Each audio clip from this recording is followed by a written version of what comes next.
વાત કરીએ ભાવનગર શહેરની તો ભાવનગર લોકલ ક્રાઇમ બ્રાન્ચે રોકડ રૂપિયા 2,70,000 સહિત કુલ રૂપિયા 13,70,000ના મુદ્દામાલ સાથે બે ઇસમોને ઝડપી પાડી લૂંટના ગુનાના આરોપીઓને ઝડપી પાડ્યા છે।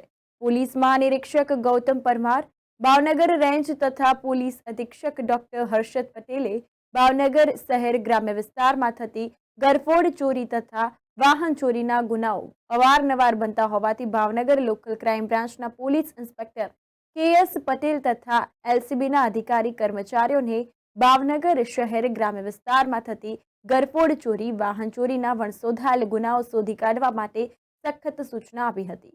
ત્યારે તારીખ 9 એપ્રિલ 2024ના રોજ બગદાણા પોલીસ સ્ટેશન વિસ્તારના ગળથર ગામ પાસે બનેલ લૂંટના બનાવના આરોપીઓને પકડવા માટે ભાવનગર લોકલ ક્રાઇમ બ્રાન્ચના માણસો ભાવનગર શહેર વિસ્તારમાં ખાનગી વાહનોમાં પેટ્રોલિંગમાં હતા। તે દરમિયાન ભાવનગર જૂના બંદરથી કેબલ સ્ટેટ પુલ તરફ જતા રોડ પર પાટા પાસે આવેલ રામદેવ પીરના મંદિર પાસે કાળા કલરની નંબર પ્લેટ વિનાની સ્કોર્પિયો કારમાં ગુનાના આરોપીઓ હાજર મળી જોવા મળ્યા હતા। આ દરમિયાન તેઓ પાસેથી લૂંટમાં મળેલ રોકડ રકમ તથા ગુનાખોરીના કામમાં ઉપયોગમાં લીધેલી કાર તપાસ અર્થે કબજે કરવામાં આવી હતી અને પકડાયેલા બંને આરોપીઓની પૂછપરછ કરતા તેઓ બંને તથા તેમનો મિત્ર વાઘાભાઈ પાંચાભાઈ અને દિનેશ ઉર્ફે ઇલુ રામચંદાણીએ પ્રીપ્લાન કરીને તારીખ 9 એપ્રિલ 2024ના રોજ રાજાવદર ગામેથી જુગાર રમીને ભરતભાઈ જાનીને ગળથર ગામ પાસેથી લૂંટી લીધા હોવાની કબૂલાત કરી હતી।